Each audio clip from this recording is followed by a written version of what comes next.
This presentation will review the reagents, solutions PERKINELMER'S offers for virology research.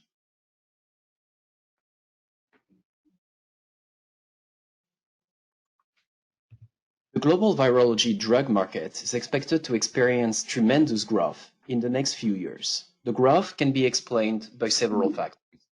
Combination therapies used in HIV, for example, proven to be beneficial.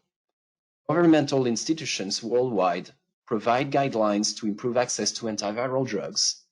The mediatization of the latest virus outbreaks like Zika, Ebola, COVID-19 has the industry paying more and more attention to virology. The market is projected to reach $100 billion by 2021. This presentation is organized around two sections. In section 1, we will have a look at the immune response.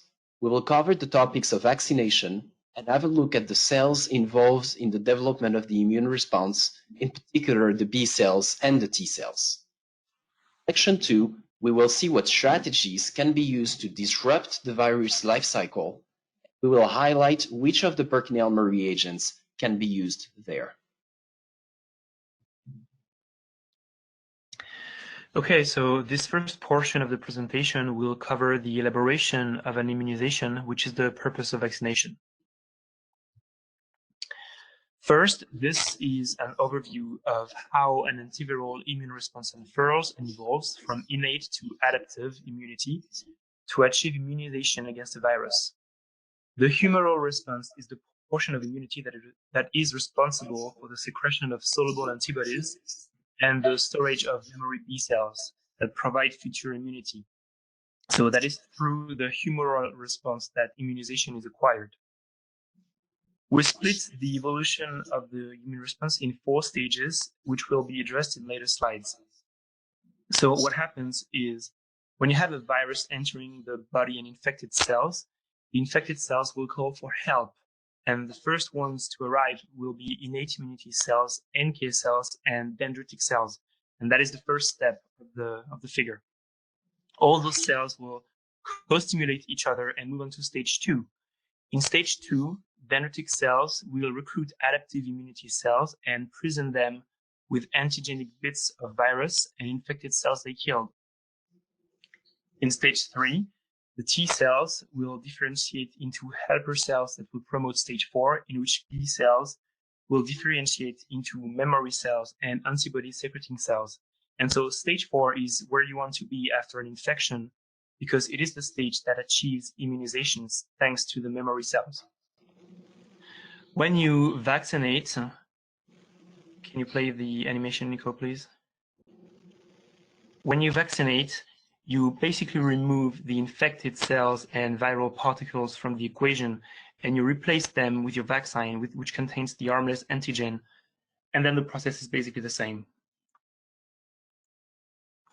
So it is important to keep in mind that vaccination and immunity are a matter of inflammation. Therefore, cytokines, inflammatory pathways, and inflammatory mediators are the hallmarks of those processes. Specifically, when monitoring inflammation, a set of inflammatory mediators are very important because they bind receptors and activate stimulatory pathways in all immune cells. These are shown on the slide, IL-6, TNF-alpha, and the IFNs, as well as some pathways in cytokines expression they promote. And you have the JAK-STAT pathways, NF-kappa B pathways, MAP kinase pathway, especially. On the next slide, in relation to those ubiquitous inflammatory pathways, one reason why cytokine panel assays are relevant in the current situation is explained here. In several cases, some publications have started to discuss the cytokine storm effect in COVID-19 infection. And basically what it means is that in an attempt to defend itself from the virus, the body overexpresses multiple cytokines in a short time due to pro-inflammatory signal loops, and the overinflammation ends up being more harmful than helpful. Some researchers have already started to investigate ways to monitor and mitigate this cytokine storm by pulling strings upstreams in some cytokines levels and pathways, such as the ones we saw before, IL-6, TNF-alpha, and the JAK-STAT pathways.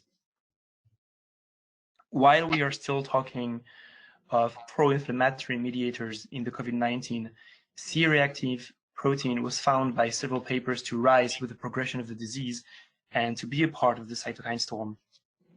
So C-reactive protein is an inflammatory marker produced by the liver, and which can be typical of viral infections because it is a co-activator of the complement, which is shown on the slide. And briefly, what the complement does is enhance the antiviral power of antibodies by allowing easier targeting of infected cells and viral particles through opsonization of those. So this first slide of this first type of slide basically shows the solution that PERKINELMER'S offers to tackle all the cytokine and inflammatory mediators field of research. We are now going to talk about the antiviral immune response in itself. When there is a viral infection, the very first reaction is that of the infected cells, which is the highlighted part of the figure. Very often in the body, cells close from an interface with the environment, so epithelial cells, they feature additional inflammatory strategies compared to regular cells. The inflammasome and C-gasting axis pathways shown on the slide are such strategies.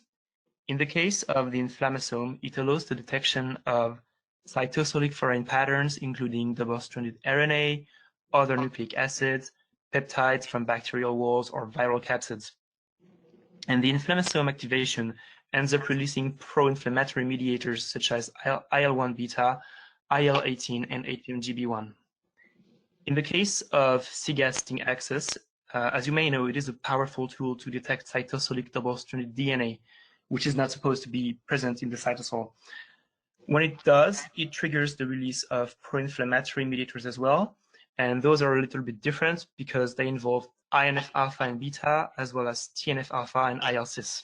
So this is it for the antiviral reaction of infected cells, and we will now be moving to the innate immunity cells response. Vaccines are made of a variety of ingredients, including antigens, stabilizers, adjuvants, and preservatives. The antigen is the main active ingredient of the vaccine. It is used to generate the protective immune response. Adjuvants play an essential role in the induction of immunity. Adjuvants are increasingly being perceived as essential to the vaccine success. Research around discovering new adjuvants is very active. Many adjuvants used in modern vaccines are toll-like receptors agonists. We will see two examples of FDA-approved adjuvants in this presentation. Throughout the presentation, we want to make sure you can quickly visualize where in the immune cascade the PERKINELMER'S reagents fit. Dendritic cells and natural killers are the first cells to encounter pathogens. During the process of vaccination, they are also the first cells to respond to the antigen and the adjuvant in the. Here are two FDA-approved adjuvants to introduce the concept. AS01B is made of an immune-boosting substance isolated from the surface of bacteria. Which begs the question, why would a bacterial lipid be used in the composition of a vaccine against the virus?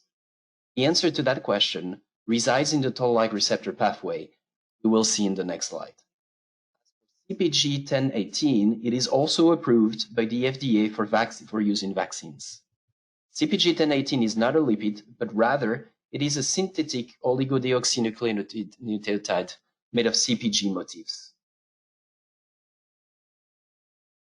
So how do CpG 1018 and ASB01 work? The answer is they activate the toll-like receptors.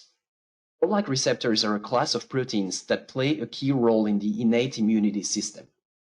TLRs, represented in yellow on the slide, are usually expressed on sentinel cells such as macrophages and the dendritic cells. They recognize structurally conserved molecules derived from bacteria. Activation of TLR by adjuvants enhances the dendritic cell function and their ability to prime T cells, which in turn makes them more prone to develop an immune response. Also note that aging is accompanied by a progressive decline in both innate and acquired immune system, referred to as immunosenescence. Therefore, there is still a great need for vaccines that are tailored to optimally stimulate the aged immune system. This slide summarizes all the products PERKINELMER'S has available for toll-like receptor.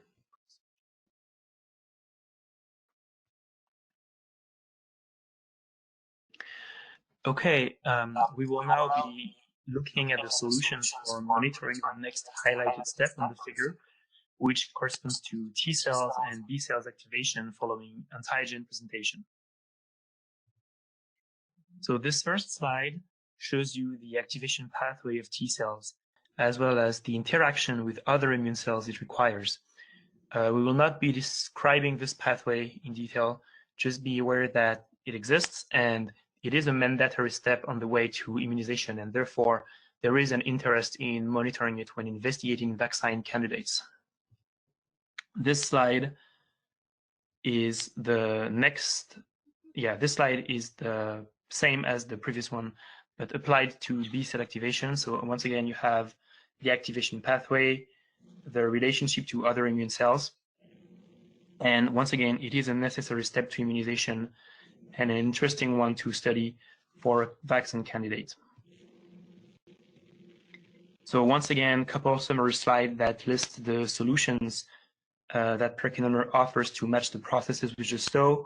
This one refers to the inflammasome, CS axis, and other key inflammatory pathways, as well as the major inflammatory cytokines involved in immunity. And the next one gathers the product related to T cell and B cell activation pathways.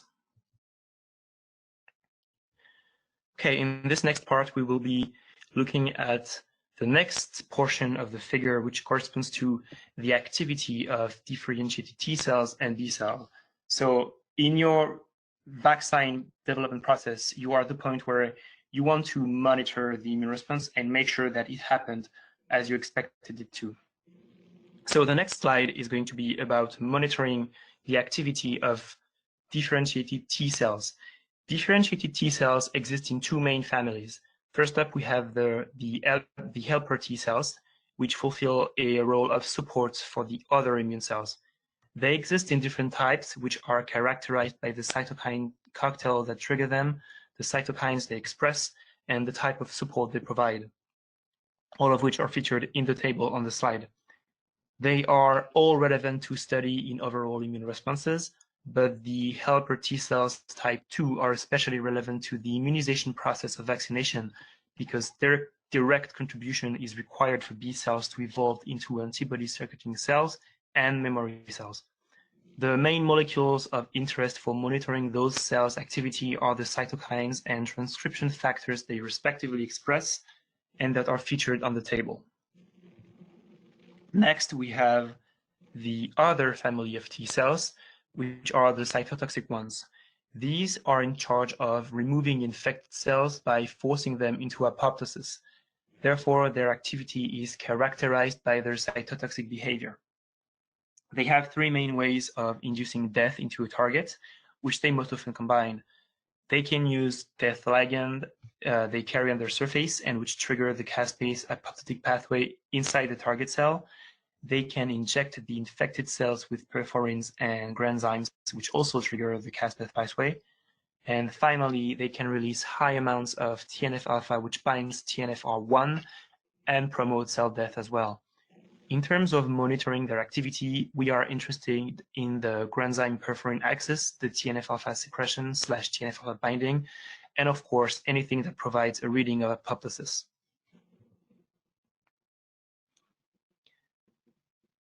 So once again, this is a slide that gathers the different products available for each cell type activity we've seen.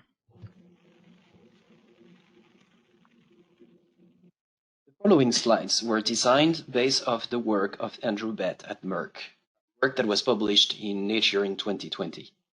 They show how Merck used that of ELISA to select antigens having the best chance of leading to the development of neutralizing antibodies against the RSV virus. RSV causes respiratory tract illness worldwide with substantial morbidity in infants. And despite the clear medical need, a licensed RSV vaccine is not yet available. To understand how Merck is using alpha ELISA to produce a vaccine, we must look at the virus itself. The virus main protein is called the F protein. During the viral vaccination infection, the F protein exists in two forms, the pre-fusion and the post-fusion protein. Both are attractive antigens for a vaccine preparation. To build a vaccine against RSV, Merck uses a technology called lipid nanoparticles encapsulated messenger. Although the name may appear daunting, the principle is quite simple. Nucleic acid-based vaccines consist of a messenger RNA coding for the viral protein encapsulated within lipids. Mice treated with the vaccine transcribe the messenger RNA into the viral protein and as a result start developing a strong immune response against it. Merck uses alpha ELISA to quantify the immune response and in doing so to select the best messenger RNA candidates for the vaccine development. So how does it work exactly? Merck starts with preparing several messenger RNA candidates, each encoding various forms of the RSV F protein. The vaccines are then given to mice and rats. Serum of the mice and rats are then collected and assessed for the presence of neutralizing antibodies against the RSV protein. This is where alpha ELISA becomes extremely useful. Using alpha ELISA, Merck built a competitive binding immunoassay made of the F protein conjugated to acceptor beads, along with a non-neutralizing antibody coded onto donor beads. It is essential at this stage to understand that Merck is using as a reference antibodies that are known to be neutralizing. Palivizumab, for example, is licensed by the FDA for use in preventing severe lower respiratory tract infections caused by RSV. The diagram in the top shows a messenger RNA vaccine that does not lead to a useful response. The serum of the mice, when tested in the alpha ELISA assay, do not lead to a competition, which indicates that they do not have any or enough neutralizing antibody. The diagram at the bottom shows a messenger RNA vaccine that does lead to a useful response. The serum of the mice, when tested in the alpha ELISA assay, lead to a competition, which indicates that they do contain a substantial amount of neutralizing antibodies. The following slides describe part of the work of a 2019 published study on rhesus protection against HIV using an antigenic HIV capsid trimer that promotes nanoantibody secretion. And the point of interest with this publication is that they used a luminescence assay to assess the efficacy of nanoantibodies. They used 78 monkeys, which they inoculated with the capsid trimer. Then they titered the nanoantibodies of all monkeys and split them into high and low nanoantibody titer groups. They also kept a non-vaccinated control group. Moving on to the assay, what the authors wanted was to know whether the nanoantibodies would be good at promoting the death of infected cells through ADCC. To do so, they incubated cells expressing luciferase upon infection with simian HIV particles to create an infected population of cells. Then they added NK cells to the mix, as well as serum from all previously generated rhesus groups. Finally, after an incubation time, they added the BRITELITE luciferase substrate. And on the next slide, what happens when they add the substrate goes like this. On the next slide, please, Nico. If you have effective nanoantibodies capable of triggering a DCC, which stands for antibody-driven cell cytotoxicity, then you are going to have a low luciferase luminescence because the nanoantibodies will drive the NK cells to kill the infected cells, which causes a loss of luciferase. And this is the scenario shown on the right panel of this slide. But if you do not have effective nanoantibodies or not enough of them, the DCC will be weak and fewer infected cells will be killed. Hence, the luciferase luminescence will be higher. This is the left panel of that slide. As usual, you can find the PERKINELMER'S luminescence solution for conducting that kind of assay we described on the slide. We're now moving into the detection of the immune response. Detecting the production of antibodies, especially IgM, which are produced rapidly after the infection, is a classic strategy to profile the early humoral response. Detection of IgG, IgA, and IgM can easily be achieved using ELISAs and HTRF or alpha-ELISA-based assays. EUROIMMUN, a PERKINELMER'S company, developed two ELISA for the detection of anti-COVID-19, IgA, and IgG in serum. The purpose of these two ELISAs is diagnostic. The objective is to test patient samples for the presence of anti-COVID-19 antibodies, which in turn would indicate that the patients have been infected. Note, however, that similar ELISA formats can be used for serosurveillance as well as screening for the best vaccine candidates. This 2020 paper was published by the veterinary and animal medicine team at Iowa State University and clearly shows how alpha-ELISA can be used to detect an immune response. Porcine diarrhea is caused by the PED virus. In the absence of effective vaccines, infection prevention and control through diagnostic testing and quarantine are critical. The study highlights the use of alpha-ELISA for the purpose of making that diagnostic in pigs. The figure is taken straight out of the paper, and it shows the development of two alpha-ELISA assays. The first assay uses a recombinant viral protein conjugated to both donor and acceptor alpha beads. This is a classic alpha-ELISA bridging assay, designed to quantify the total immune response. IgM, IgGs, and IgAs will bridge the donor and acceptor beads, resulting in a quantifiable signal. In the second assay, the viral protein is conjugated to an alpha-ELISA acceptor bead. Biotinylated anti-pig IgA or biotinylated anti-pig IgG are added to the samples to detect a IgG or IgA-specific response. What are the graphs showing? They show a detectable IgA and IgG response in infected pigs. The conclusion is the following. Alpha-ELISA is an immunoassay platform that can be used to detect early immune response in serum. This slide summarizes all of the alpha and HTRF products that can be used to conduct research. All the Ig classes are represented on this. And this slide is a map that positions all the solutions we've just reviewed so far on the immunity and immunization process that we've described.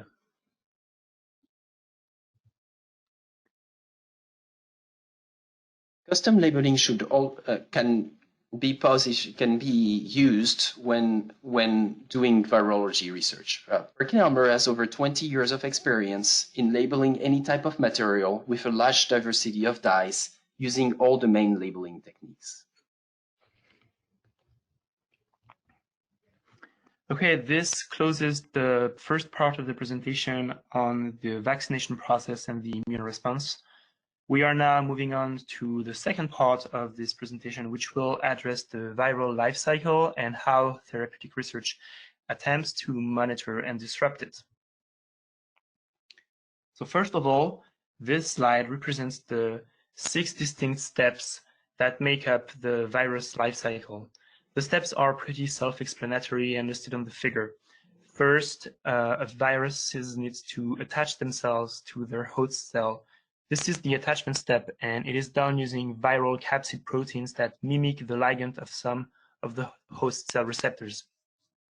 The second step consists in shedding the capsid to free the viral proteins and the genetic material it contains. This is the encoding step.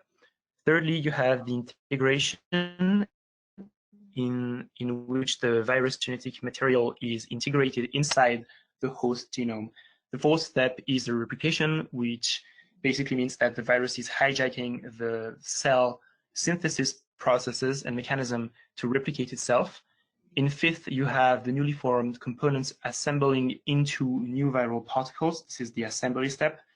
And the final and sixth step is the release of newly formed viral particle outside of the host cell, which most often causes the death of that host cell. And then the cycle goes on.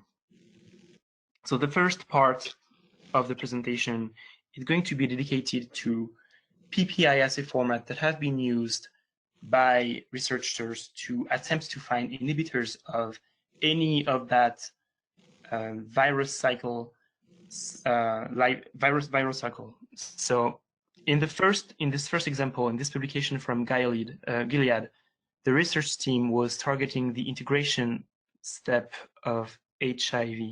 What? No, sorry. This first slide is an example from MedImmune, and it is an example of the kind of PPI assays that can be designed to study the attachment step of the virus cycle. The virus investigated here is HRV, and it is known to bind the ECAM1 proteins of its host surface. Here, the team from MedImmune was looking to isolate a high affinity, fully human monoclonal antibody to ECAM1 that would be capable of inhibiting the binding of HRV. The assay they built is described on the slide and based on 3 partners.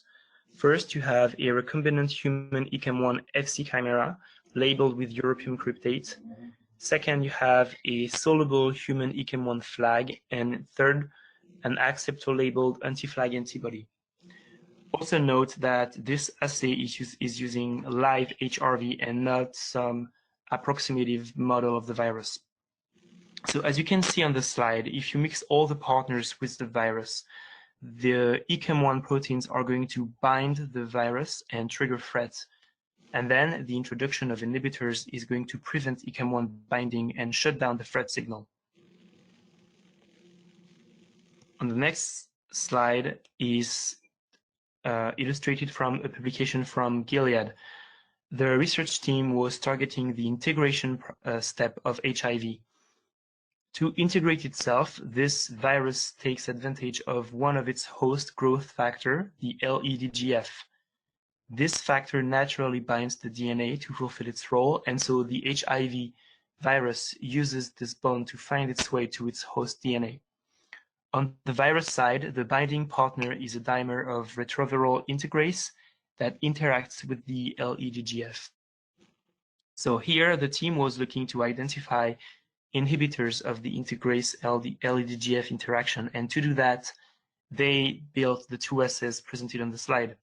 The first one was an integrase LEDGF interaction assay, and its goal was to identify the sought-after inhibitors. And the second assay was an integrase dimerization assay, and its goal was to make sure that the inhibitors found with the first assay would not be inhibitors of the integrase dimerization only, but inhibitors of the interaction between LEDGF and integrase. I will not spend time on this next slide. It is just a collection of publications that have used this specific PPI assay format to investigate HIV integration step for about 10 years. And this final slide refers to a publication that attempted to identify inhibitors of viral assembly of the hepatitis C virus. The assembly step is basically the capsid proteins being put together around the virus genetic material. And in the case of HCV, the capsid is critically dependent on one very conserved protein named core, which undergoes dimerization to build the capsid. In this publication, the researchers used N-terminal 106 residue portions of that core proteins, labeled core 106 on the slide, and they tagged them with GST and flag respectively. Then, using anti-tag antibodies labeled with HTRF reagents, they built the assay you see on the slide to identify inhibitors of core dimerization. And this assay in the publication was used to screen 2 libraries of about 1,300 and 2,300 compounds respectively, and was successful at identifying a few potential inhibitors.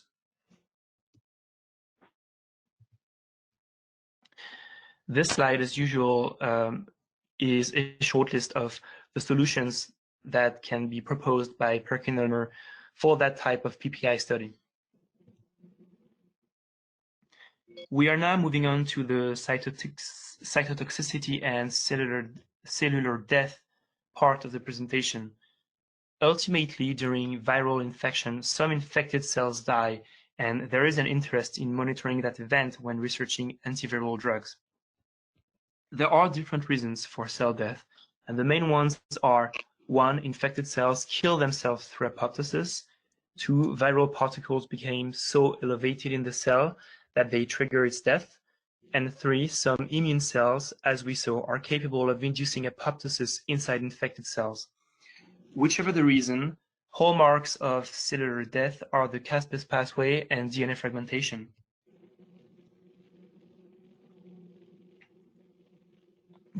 This is a quick look at phospho-H2AX, which is one of those DNA fragmentation marker. It is a histone, and its phosphorylated state is a specific marker of double-stranded DNA breaks. More specifically, this molecule is responsible for putting the cell cycle on pause to give time to the cells to repair its DNA, and that's why it is a very relevant molecule to monitor when looking for cytotoxicity markers. Moving on to viability assays, the luminescence firefly luciferase-based ATP-light assays are also an alternative to colorimetric, fluorometric, and radioisotopic assays to monitor cell proliferation and overall viability.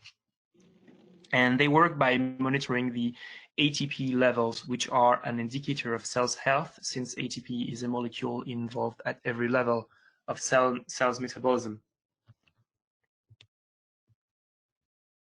Once again, this slide is the usual summary of the solutions that have just been mentioned for this specific step. The HTRF double-stranded RNA assay specifically measures double-stranded RNA, a special form of RNA produced in the process of virus replication. In other words, presence of double-stranded RNA in cells should be considered downstream evidence of a viral infection. Importantly, even if the virus genome does not consist of double-stranded, many types of viruses can generate double-stranded RNA as an intermediate product when replicating. As a consequence, the kit can be offered for all classes of viruses, double-stranded RNA and non-double-stranded RNA. If you're a researcher and you're looking for a wealth of validation data on the kit, I direct you to the paper published by PORCINE in 2019, which reference is on the slide.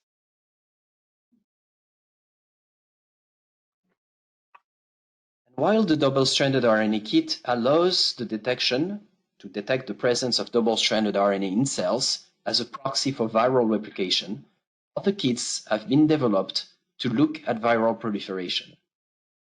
In the alpha-ELISA format, several kits are available for the detection of specific viral proteins. Slide features the alpha-ELISA kit for hepatitis B virus surface antigen, a protein that can be detected in high levels in serum during acute and chronic hepatitis B infection. Kits built on the same format are also available to detect HIVP24, influenza nucleoprotein, hepatitis C core antigen, and hepatitis B core antigen. The PERKINELMER'S website has more information about each of the kits.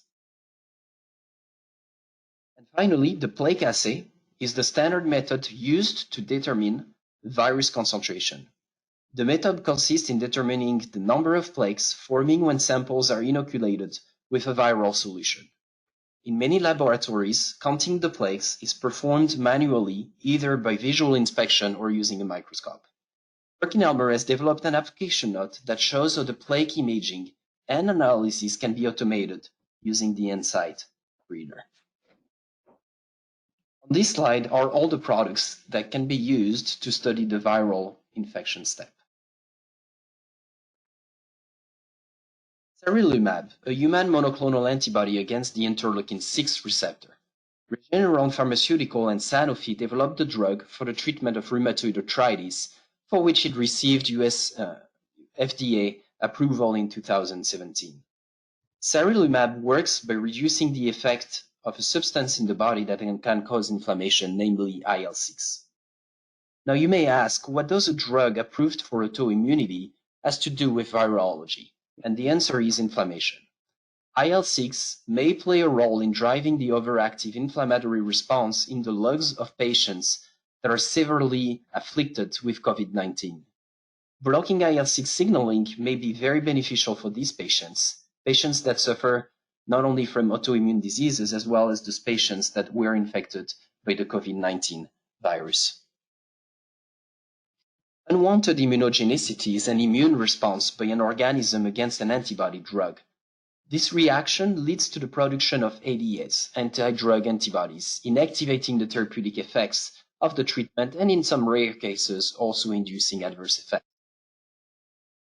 For the sake of time, I will leave it at this. Bridging assays, which are represented on the slide, are often used to detect the ADA response. This can be developed using the HTRF or Alpha Toolbox format. To build a bridging assay, the antibody drug must be labeled with both the acceptor and donor fluorophores or the acceptor and donor beads. The labeling can be done in-house directly or through the PERKINELMER'S custom labeling services. Okay, so same as the solution map we saw in the vaccination section, this slide reviews the viral life cycle and points the different solutions that PERKINELMER offers in terms of reagents to address each step of the cycle. And finally, the PERKINELMER websites has many resources, posters, application notes, and guides that can help you visualize where the reagents can be used for research or PPI research.